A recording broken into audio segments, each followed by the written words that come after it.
Man, it's hard to call that the most entertaining game of the weekend, but you can make a case for it, man. That was fun. LSU and USC, and USC wins at 27-20, and it is now an epidemic with LSU. I think that's 5 straight years they've started with losing uh, their opening game. All 3 of Brian Kelly's years. They go on and have good years under Brian Kelly. They just don't win their opener. They played some tough teams, and another one bites the dust tonight as LSU beats them. That's Taylor Korn. Emily Grace McWhorter will be here shortly as well. Remember, everything is brought to you by our friends at roback.com. Promo code TNR20 gets you 20% off, and that gives you an opportunity to get 20% off new Auburn gear. Alabama gear is out there. Jalen Milroe, I know, is a big sponsor. So, man, go hit that up. Roback.com. Check out all the good golfing gear and the hoodies and a lot of women's gear as well. Little TNR20, the promo code 20% off at roback.com. What did you think of LSU losing the opener again? You watched that game. How fun was it? It was such a fun game, especially after this weekend. You know, there were a lot of blowouts, especially in the SEC, because they were not playing SEC. They weren't, they're not playing conference games. It's a season opener. So a lot of those games weren't necessarily nail biters. But the first thing that I thought about, which is what I just pulled up, is how big was that game in terms of LSU making a playoff run? So I pulled up their schedule to see how difficult the rest of it was, because that, that could potentially be a big loss when it comes down to it. It could. Again, in the SEC, if you get to 10-2, I don't know if the math works where we can have too many 10-2 teams. I think the path is still there for LSU, but it does squeeze them a little bit. My takeaway was I thought those were 2 pretty good teams. I thought both of them were pretty good football teams. I thought it was a fairly well played game. R. Stu's talking quickly about the look on Brian Kelly's face. I mean, he is one human being, T, that cannot hide his emotions. He is 100% not a poker face. Hey, I have a hard time with that too. So, yeah, me too. You can always read what I'm thinking all the time. Dave, thanks for being with us tonight. What a way to lose the game. I don't know about pathetic, Adam. I mean, this USC team, I think is going to be good. I was just reading LSU is an embarrassment to the SEC. I don't know about that. Yeah, me either. I don't know about that either. Some more reaction. We'll get Emily Grace McWhorter on here shortly, and we'll talk to her about what she saw inside Bryant-Denny Stadium, soon to be Saban Field at Bryant-Denny Stadium. And you, and a little bit later on, we're down at Auburn, and we'll talk to you about what you saw on Pat Dye Field at Jordan-Hare Stadium. If we're going to have to call it, we'll crank up all the Pat Dye Field references, because we're going to do a lot of Saban Field references. But when you look at this game tonight, one more thought on this. You're already looking ahead to the playoffs. Do you remember anything about anyone's 12-team playoffs from the first ever Dunaway After Dark? Let the graphic remind you. What does that say? Dunaway projected USC in the playoffs. Did I do that? A reverse landmine? Did I do that? Did I pick USC in the playoffs? Do they look like a playoff team tonight? I think they did. Both quarterbacks looked really good. And that includes Miller Moss, who made that unbelievable pass at the end and get the targeting and get an easy field goal. But I thought both quarterbacks look good. Both those teams are going to win games, but Dunaway with a projection there on USC making the playoffs. How do you feel about them running the rest of the table and making the playoffs? Let me look at their schedule. Let's see. Bring it in. I'm bringing Emily Grace in as well on the other camera there, and we're going to fill up the screen. Hey, EG. Going all good. You got a bright light over your head? This is like, I just see it in the middle of my, I don't know. But okay, yeah. Can I read USC schedule? Are we continuing this topic? Oh, yeah. Okay, so Utah State at USC. Yep. USC at Michigan. W. Wisconsin at USC. W. USC at Minnesota. USC at Minnesota. W. Yes. Penn State at USC. W. USC at Maryland. W.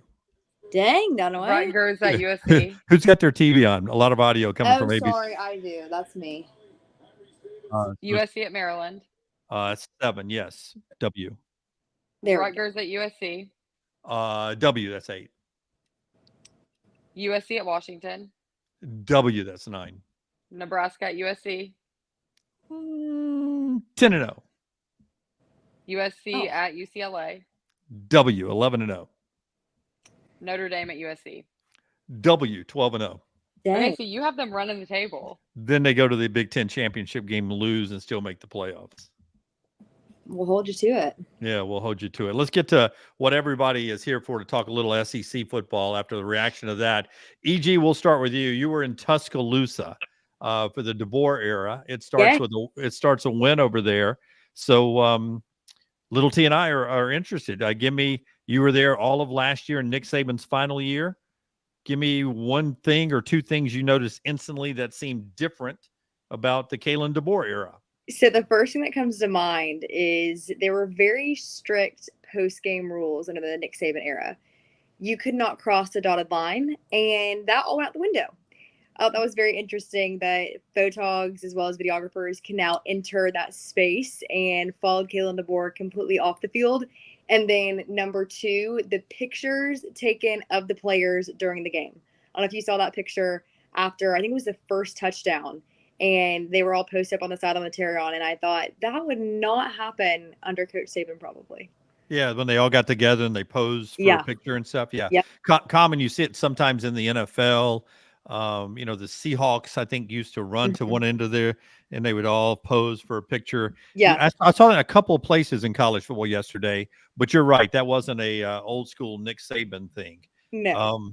I want to ask you, and I'm going to ask a question a lot like this to Taylor in a second, but everyone has been talking about Ryan Williams, and we were like, maybe by week 3 we'll get to talk to Ryan Williams, the freshman, because used to you couldn't talk to freshmen. Kalen DeBoer is okay with talking with freshmen, but they've got to earn their way to be interviewed. They just can't be interviewed because they were a great high school player. 2 catches, 139 yards, 2 touchdowns, and he earned his chance to get interviewed. You had a chance to talk to him, right? Yep. So it was funny, post-game, we are all crowding the podium because we assume that Jalen's going to come out. And so for those watching that are unsure of how it works, post-game, the media will head to a specific room inside of Bryant-Denny, and we will wait on Coach DeBoer. Coach always comes first. He'll give an opening statement, do questions, and then players will come out after they've had a chance to shower, talk to their teammates, etc. And so we assumed it would be Jalen. And we were laughing, saying, how Alabama would it be for them to bring 4 players in and announce and put them all in the back of the room? That is exactly what they did. But the twist was all of a sudden we realized, holy, that's Ryan Williams. And so me and Ryan Hennessy, Chris McCauley, all of our friends of the show, we hustled over to where he was in the corner. And I actually was the first person to ask him a question. So starting off his career at Alabama, I got the first question, asked how it was to play in Alabama uniform, asked him anything that stuck out difference-wise with the collegiate level, the high school level, and then lastly, I wrapped up with describing the connection that he has with Jalen Milroe. And you guys have definitely seen that clip. Oh gosh, my light just went out. The clip by now of him describing 2 + 4 does equal 6.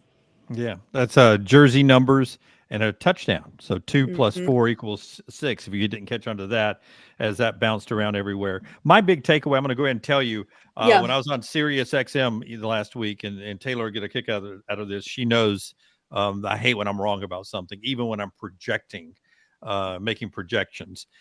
Because the guys, Danny and Dusty, on their morning show on Sirius XM asked me, well, Dunaway, what do you think we'll be talking about on Monday about this Alabama team? And I really thought we'd be talking about the defense, and we're going to be talking about the defense. Yeah. I just thought we'd be talking about it in a negative way because it wasn't going to look exactly like the way Saban and Kirby and all of them had played defense, and a lot of pressing and a lot of man-to-man. There's going to be a lot more zone. And it looked – I was comfortable with it. Now, it was only Western Kentucky, and I'm going to say this right now. All 3 of us on the screen right now, we know that was Western Kentucky and Alabama, and we know that was Alabama A&M and Auburn. We know that there are tougher games to come. This week will be a little tougher, and then it'll get tougher and tougher. So we're not judging anything about the season by what we saw yesterday. It's just a first step on a long journey. But I would agree, nods from everybody, right? I have a very strong opinion on that. When we're playing Taylor, those type of teams, we should look the way we looked yesterday, and I thought both teams looked the way you should look against those teams yesterday. Is that fair, Taylor?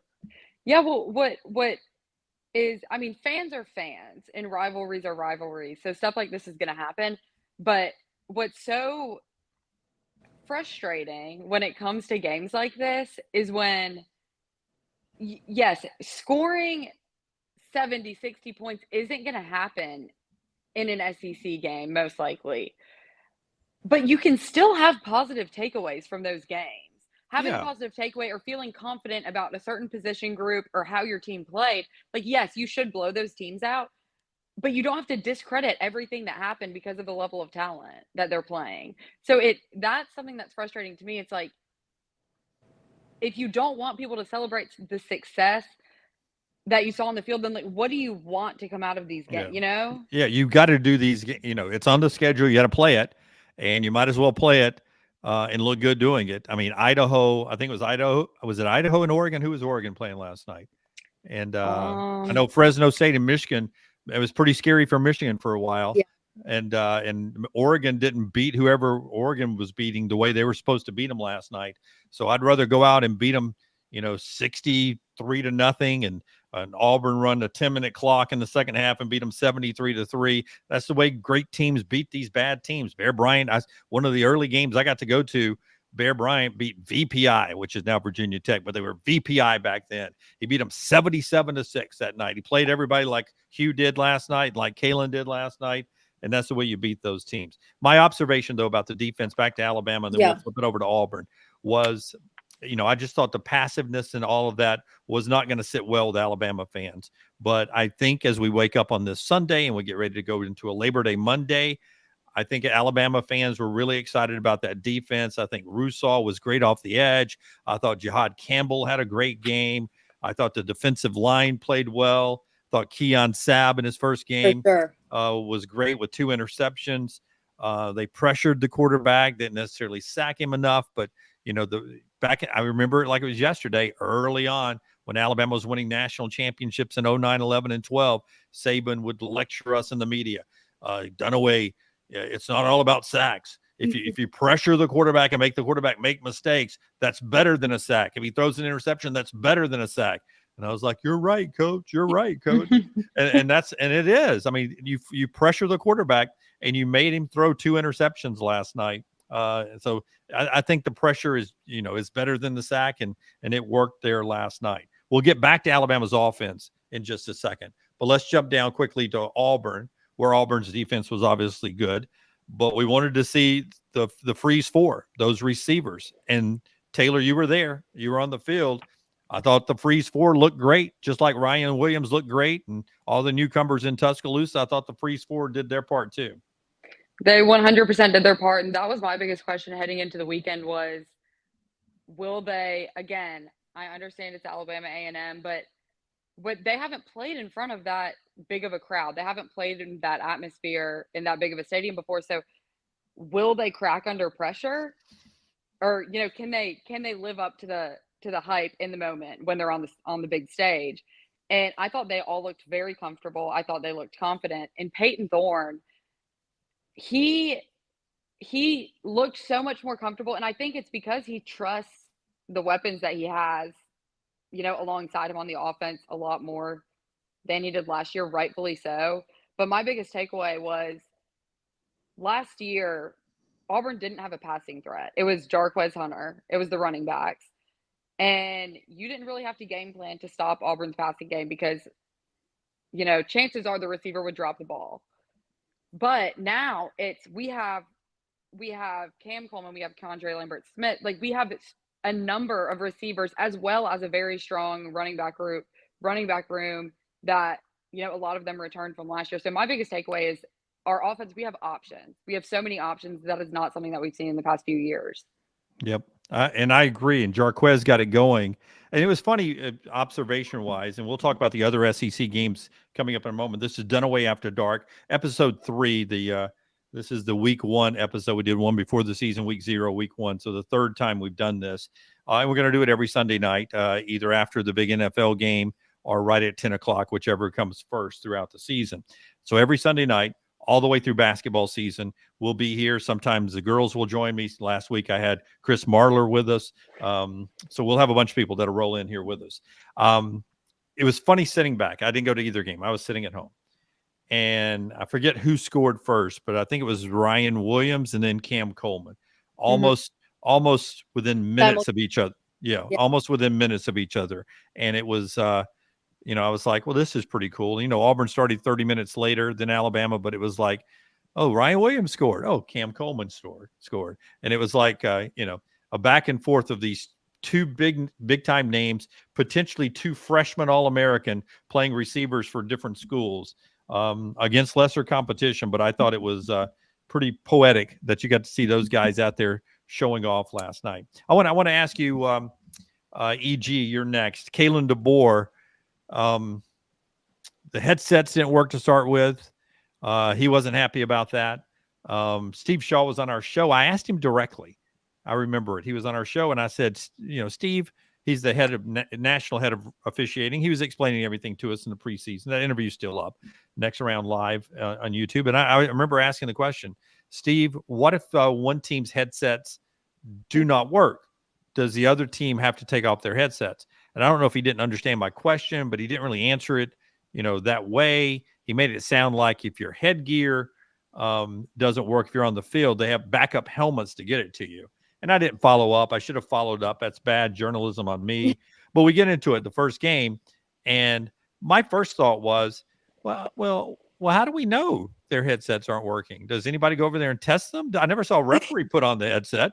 I mean, couldn't Coach Helton have said, okay, guys, we're going to go in there.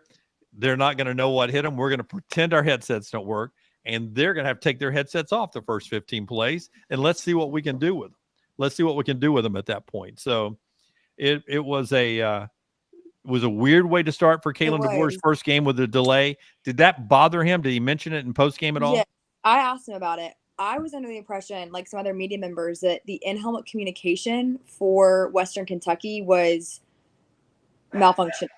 So I asked him kind of a double-ended question. I asked him how he felt the staff game plan was executed for their first game in Bryant-Denny, along with, hey, can you clarify what happened?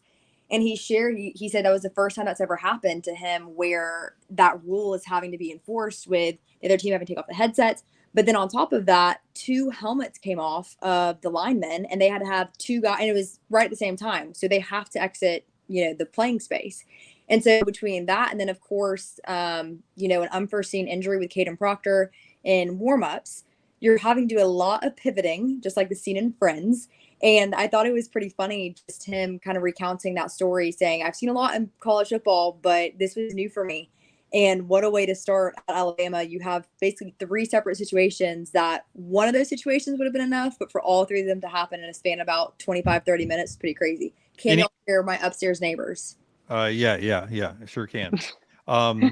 So that was really loud, by the way. I thought you were breathing into a microphone or something. Taylor, anything weird happened for Hugh Freeze, or was just business as usual? I know they did the 10-minute running clock to make the second half go quick, like it was a high school jamboree or something. Yes, that I did not hear anyone that was on the field or the people that I talked to after the game say that they had ever seen that before. And I walked back out after halftime, and I was sitting down, and I had noticed it. And then someone came back out that I guess they thought they had more time before the second half started, and thought that they had missed 6 or 7 minutes of the second half. And I can't remember who it was, but whoever it was leaned over and said, why are there already 8 minutes left? And I was like, well, it only started a minute and a half ago, but they ran the clock. I get it. And I can't remember who was reporting on it, but I guess they approached, both teams at the start of the half and said, is this something that y'all want to do? Because one thing that the Alabama A&M coach had said prior to the game was, we're just trying to leave without any injuries, so on and so forth. And so I'm sure he was fine with it.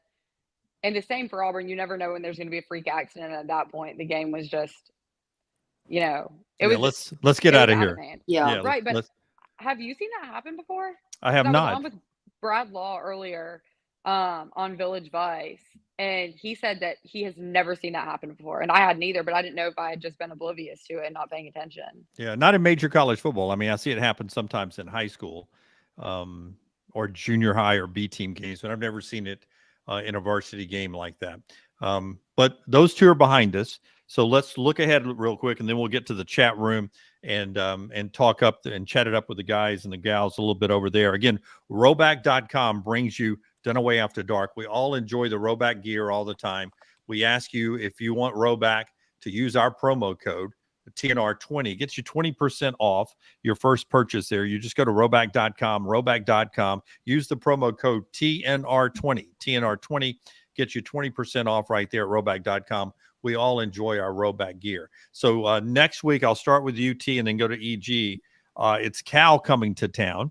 Auburn's, I believe, a much better team than California, but that game last year was really close in Berkeley.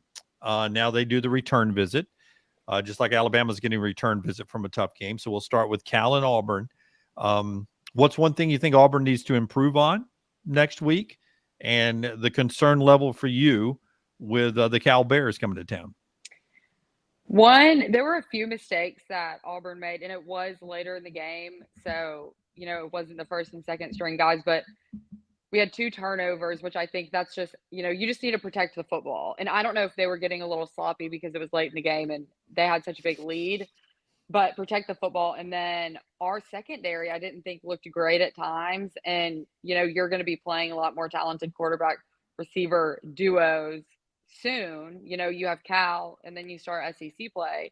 So, or you have one more, you have New Mexico and then Arkansas and Oklahoma. So I think that's something. And there are some younger guys. So I think it's just going to take time to work out some of the kinks. But for the most part, I thought the offense was very efficient and productive. But defensively, I think that things need to be tightened up a good bit. Yeah, and I agree. I mean, not a whole lot to pick on, but you did get sloppy as they started rotating some people out there. And I thought it was very vanilla what Hugh and them were trying to do early on. Why show anything in this game? You knew what was going to happen. Your athletes would take care of this one. They didn't show a ton either in Tuscaloosa, EG, but here comes USF and then a road game at Wisconsin. Yeah. Now, Wisconsin struggled a little bit.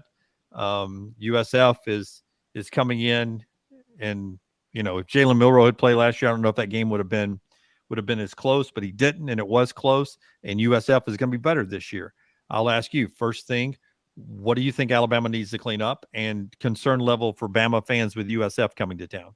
I feel like it's interesting, these matchups, and someone mentioned it in the chat about how last season the Cal win that Auburn had was a little messy, and then the win that Alabama had over USF was a little messy, and now these two teams are meeting again in week 2. For Alabama, I think it's communication. I think that there were some penalties that need to be avoided going forward. There were 6 penalties in the first half compared to Western Kentucky's 2 penalties for 15 yards. I think Alabama had 6 penalties for over 50 yards. So with that being said, that definitely needs to be cleaned up. I think that the offensive line, there are some, points of emphasis there, but you have to remember with Caden Proctor, going out. Goodness gracious, can you guys hear that? Trying to be professional and locked in here. But with Caden Proctor going out, I think it's going to be really interesting because he primarily takes out that battle for right tackle, because they're going to shift Elijah Pritchett to left tackle. Will Conform be there? So I'm interested to see what the final kind of verdict is, if we'll see him this weekend. And then defense, I felt like the edge pressure was really good, but up the middle, there were some of those short passes that kept connecting that I think that can improve on for Alabama, because USF is going to be a little tougher, I feel like, than Western Kentucky's offense was. And so the defense really needs to be on their P's and Q's to stop them, especially those short intermediate passes. All right, so EG will be there for the Nick Saban Field. Our guys at Cover Crimson will be there as well, covercrimson.com. Also, the Barn, Auburn.com. Our guys will be there for that one next week. Little T, if I'm right, you will not be there. The first of 16 weddings this football season. Is that what you have happening? Yeah, I will be at a bachelorette trip for one of my college roommates, so I will not be in Auburn next weekend.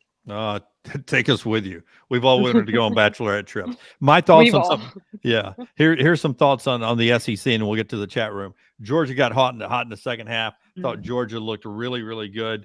I don't know if they're as good as they were last year, though. We'll see as the competition gets tougher for them when they come to Tuscaloosa to play. I thought the two quarterbacks tonight looked good. Nobody looked as good as Nico Iamaleava. We'll give it a shot there either way. But just Nico. Thought he looked really, really good at Tennessee. Anybody got a thought on that? I feel like that was expected. I feel like he's one of those guys I've seen on a lot of these preseason watch lists, the SEC media days. There was a lot of hype surrounding him, so I'm not surprised at this. I think it is really impressive for how young he is. If he can continue this, Tennessee looks pretty good heading into this season. Yeah, they do. Little T, what did you think about Vandy? Did you find yourself cheering for Vandy to beat Virginia Tech? No? No, because the entire offseason, anytime that something positive, Auburn's had a good offseason recruiting, New Mexico State. And then now people seem to think that since some of the staff and players from New Mexico State are at Vandy, that's just gonna be a massive issue. I mean, Auburn doesn't have to go and play Vandy in Nashville, though, do they? Oh, they do, don't they? I see. Well, it's not really that, but I'm so tired of hearing about it. I wouldn't have been. I mean, SEC forever, but that has just been something that's getting a little bit old to hear this offseason. But I mean, honestly, I don't really care. Which bothers you more, Yale or New Mexico State? Yale. Yeah, because I had to go into the locker room after and talk to the player. Yeah, that would bother me more too.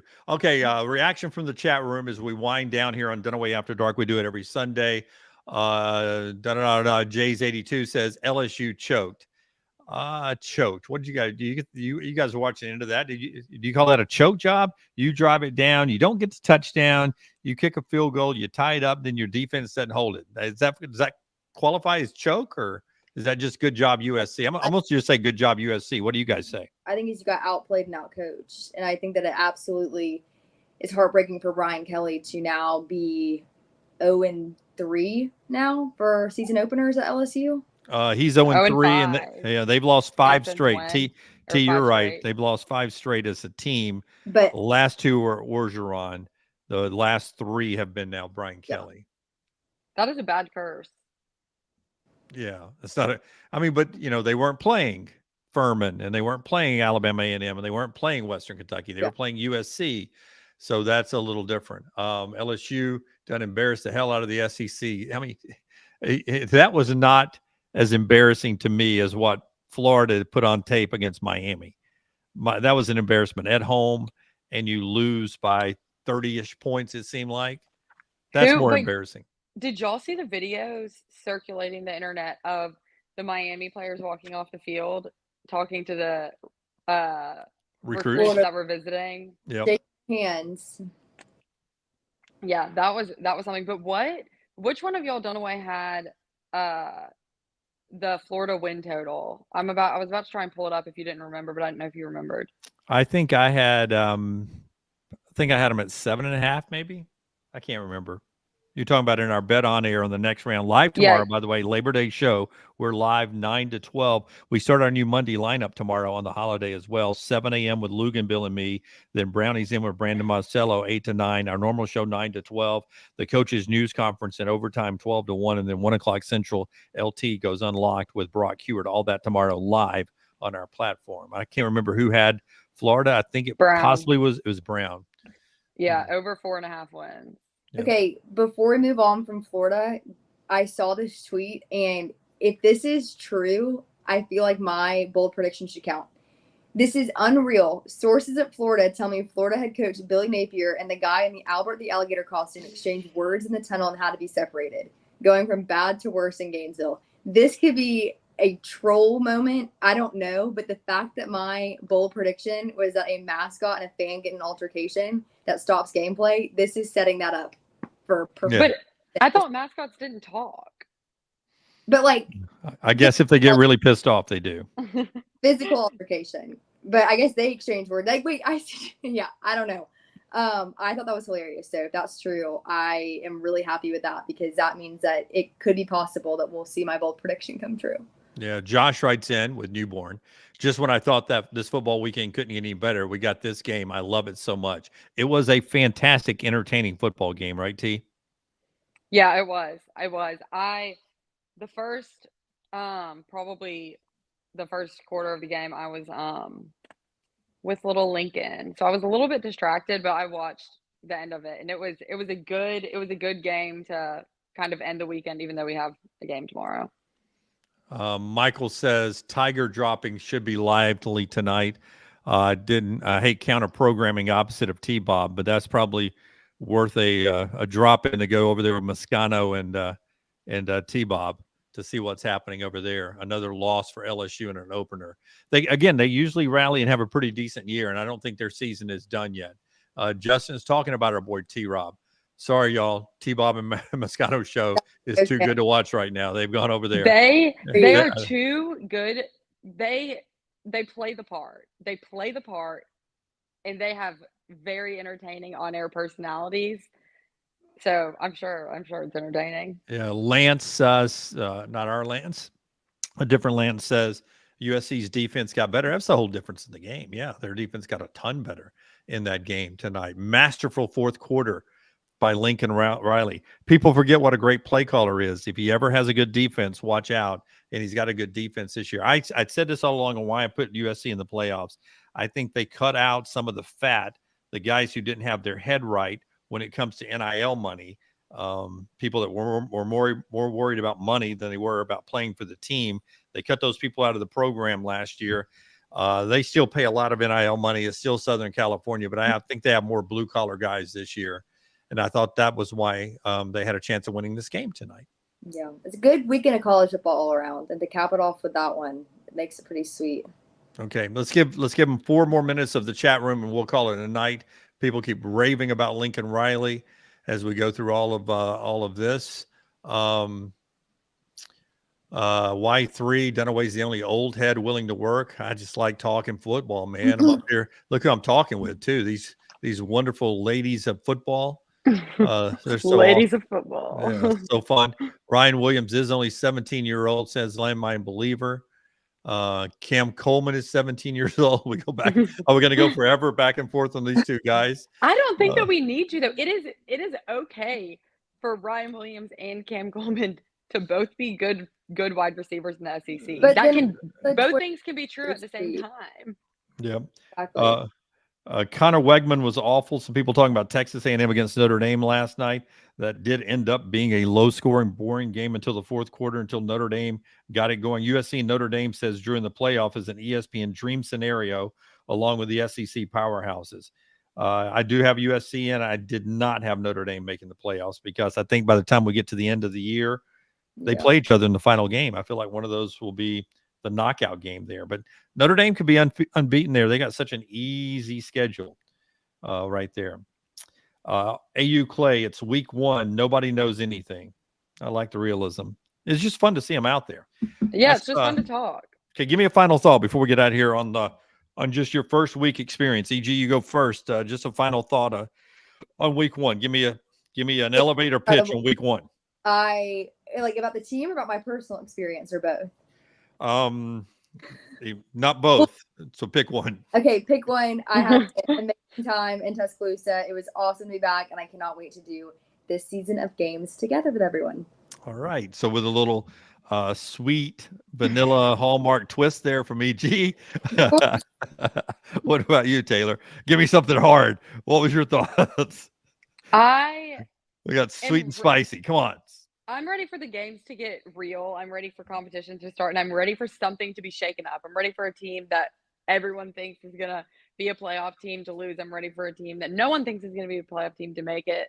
Who do we think that'll be? Who knows? Because as whoever said earlier, it's week 1. No one knows anything, and that's right.